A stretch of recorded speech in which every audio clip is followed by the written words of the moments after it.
नमस्कार मित्रमैत्रिणींनो, श्री स्वामी समर्थ. कसे आहात? बरे आहात ना? चला तर आज मी नवीन रेसिपी घेऊन आलेली आहे. चला तर आपण बनवूया लहान मुलाचे आवडीचे पदार्थ. चॉकलेट मुलं खूप खात असतात, त्यांचे दात खराब होते. तर आपण घरच्या घरी चॉकलेट बनवूया. हे सीड्स आहेत सगळे, आणि हे बदाम आणि मनुके आहेत काळे, काजू, बडीशेप, गूळ घेतला एक बाउल, आणि विलायची सोलून घेतलेली आहे त्याच्यावरचं कवर काढून, आणि हे गुलाबाच्या पाकळ्या घेतलेल्या आहेत, खजूर घेतलेला आहे त्याच्यातल्या बिया काढून, 20-25 खजूर आहेत, आणि हे सीड्स आहेत पूर्ण. आणि ह्याला मी भाजून घेतलेलं आहे. हे बघा कारवळ्याचे बिया खात नाही मुलं असं, तर हे मी घेतलेलं आहे. हे बघा भोपळ्याच्या बिया, जवस पण घेतलेलं आहे, तीळ पण घेतलेलं आहे मी. सगळे सीड्स आहेत त्याच्यात. चला तर मग आपण बनवूया.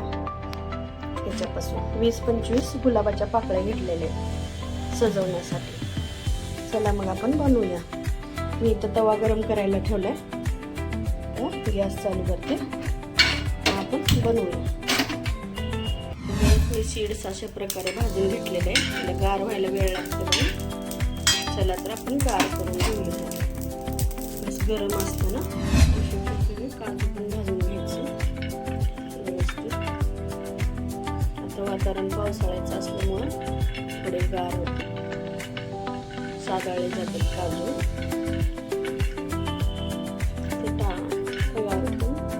अशा प्रकारे भाजून घ्यायचं.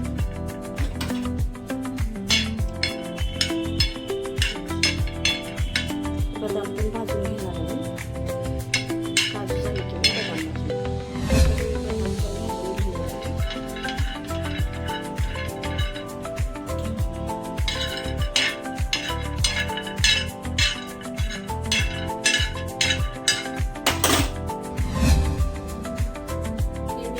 मिक्सर मधून काढून घेतलेलं आहे. मग अशी सीड्स वगैरे सगळे घालून त्याच्यात काजू, बदाम, गूळ पण घातला. व्यवस्थित चॉकलेटी कलरचे झालेत ना बॅटर त्याचं. तर हे काजू, बदाम हे मी भाजून घेतलेली मगाशी. आणि आईस क्यूब बनवण्याचं साचा आहे. हे आपण फ्रीजमध्ये हे ठेवून, याच्यामध्ये ठेवून फ्रीजमध्ये ठेवूया थोड्या वेळासाठी. आपण असं बनवूया. अशा प्रकारे गोल करून घ्यायचं. त्याच्यामध्ये एक काजू किंवा बदाम असा लावून द्यायचा होता, असा ठेवून द्यायचा.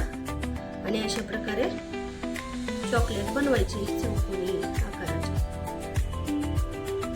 मुलांना पण खायला पण व्यवस्थित वाटतं. हे बघा चॉकलेटच्या आकाराची असं बनवूया. सगळे बनवून झालं दाखवू.